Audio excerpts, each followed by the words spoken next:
السلام عليكم، ازيكم يا حبايبي؟ عاملين ايه؟ اتمنى تكونوا بخير. ان شاء الله هنعمل النهارده وصفه حلوه جدا لسحور رمضان، وكل سنه وانتم طيبين.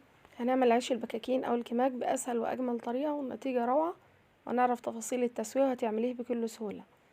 وتعالوا نشوف الطريقه. بسم الله. اول حاجه هنحضر ربع كوبايه لبن دافي، عليهم معلقه ونص خميره كبيره، واضيف ليهم معلقه ونص كبار سكر، وهنقلبهم شويه ونسيبهم على جنب 10 دقايق عشان نتأكد ان الخميرة شغالة. وهنحضر المكونات الجافة. عندي هنا كيلو دقيق منخول متعدد الاستخدامات. في بولة هنضيفه ونضيف عليه معلقة صغيرة ملح، وعليه كمان معلقة صغيرة بيكنج باودر. هنقلب المكونات الجافة مع بعض كويس لحد ما تختلط ببعضيها. اساس الوصفة دي لبن رايب، لو مش موجود عندك بنستبدله بكوباية لبن حليب وعليها علبة زبادي. هنقلبهم كويس، وممكن زبادي من غير لبن خالص. في بولة اوسع شوية هضيف المكونات الجافة وهنزل عليهم بكوباية لبن. اللبن هنضيفه بالتدريج، مش هنضيفه مرة واحدة. انت ممكن تستبدلي اللبن بالشيرش اللي طالع من الجبنة او اللي طالع من الزبدة، وده بيبقى كويس اوي في الوصفة دي. وهنقلب المكونات مع بعض. اللهم صلي وسلم وبارك على سيدنا محمد وعلى اله وصحبه اجمعين. اذكروا الله. وبعد كده هنضيف معلقتين كبار قشطة على المكونات دي لو عندك، لو مفيش مشكلة خالص.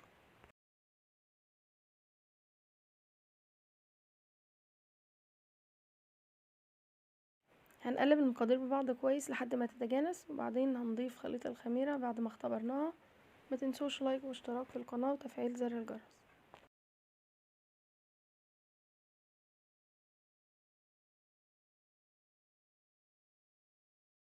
وبعد ما ضفنا خليط الخميرة للدقيق هنبدأ نعجن بايدينا. انا في الوقت ده كنت مجهزة نص كوباية زيت على سمنة، قلبتهم بعض كويس وهضيفهم للعجينة بتاعتنا. هنقلب شوية ونعجنهم لحد ما العجينة تنعم معاكي.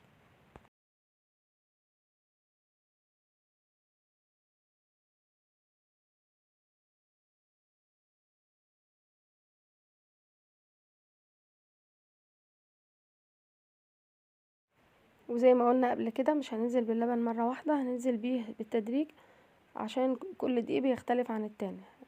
هنستخدم كمان كوباية لبن مضاف ليها كوباية زبادي.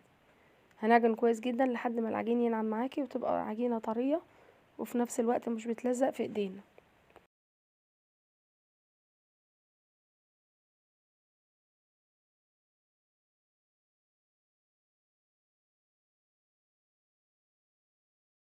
كده العجينة بقت جاهزة معانا، اتشربت السمنة والزيت اللي ضفناه ليها كله، بقت عجينة ناعمة وطرية في نفس الوقت بالشكل ده. هنغطيها بستريتش راب وفوق فوطة في مكان دافي. هنسيبها نص ساعة لحد ما ترتاح وترتفع. وبعد ما عدى عليها نص ساعة ارتفعت واختمرت كويس جدا وتضاعف حجمها زي ما انتوا شايفين كده. هنبدأ نشيلها من البولة على سطح الفرن. هنفردها بايدينا شوية كده زي ما انتوا شايفين، وبعد كده بأي حاجة حد عندك هتقطعها قطع بالطول زي كده.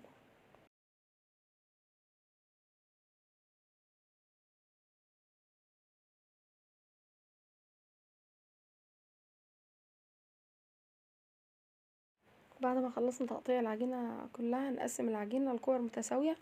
انا استخدمت هنا ميزان المطبخ عشان تبقى قد بعضها. لو مش عندك ممكن تقطعي الكور بالنظر على قد حجم البيضة او اكبر شوية بالتساوي. انا عملت هنا الواحدة من 70 ل 75 جرام. انا عملتهم قد بعض لنفس الوزن ده لحد ما خلصت الكمية كلها.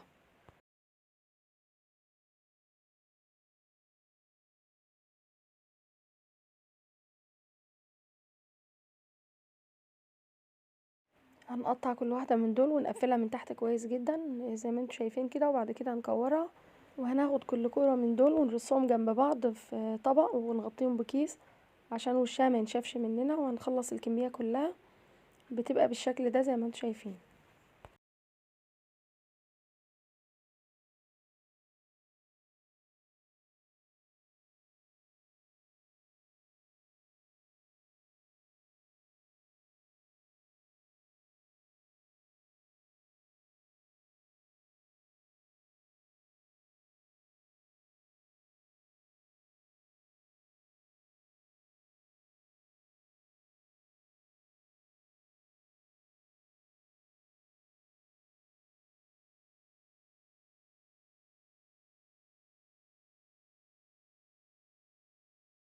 وبعد ما خلصنا كمية العجين زي ما انتوا شايفين كده، هنغطيها بكيس وعليه فوطة ونسيبها 10 دقايق ترتاح. وهنجهز صينية عليها نفرش عليها فوطة وعليها كيس نايلون عشان كل كرة من دول نفردها ونحطها عليها. وهنبتدي باول كرة عملناها، هنرش رشة دقيق بسيطة جدا، هنفرد الكرة عليها وعلى الوش رشة صغيرة خالص، وهنفردها بالنشابة على شكل دايرة، ومنرققش العجينة سمكها لا رقيق ولا تخين زي ما انتوا شايفينها كده. وهنسوي العجينة من كل الجوانب لحد ما تبقى متساوية وتدينا السمك اللي احنا عايزينه، زي ما انتوا شايفين كده. هنرصها على الصينية ونغطيها عشان ما تنشفش من الهواء. وهنعمل واحدة كمان معاكم بنفس الطريقة لحد ما نخلص الكمية كلها. مش عايزينها تبقى رقيقة ولا تخينة، سمك اقل من نص سنتي. وهنحط بين كل رصة والتانية كيس نايلون عشان ما تلزقش في بعضها، وهنسيبهم نص ساعة تختمر وترتاح.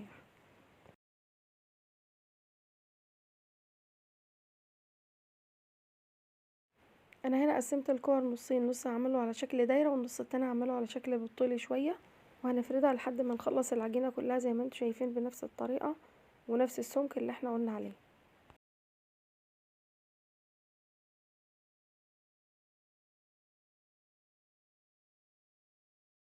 وبعد ما خلصنا تعالي بقى هقولك على التسوية الصح. هنسويها في فرن البوتاجاز، هنسخن الفرن قبلها بحوالي ربع ساعة على درجة حرارة عالية 220.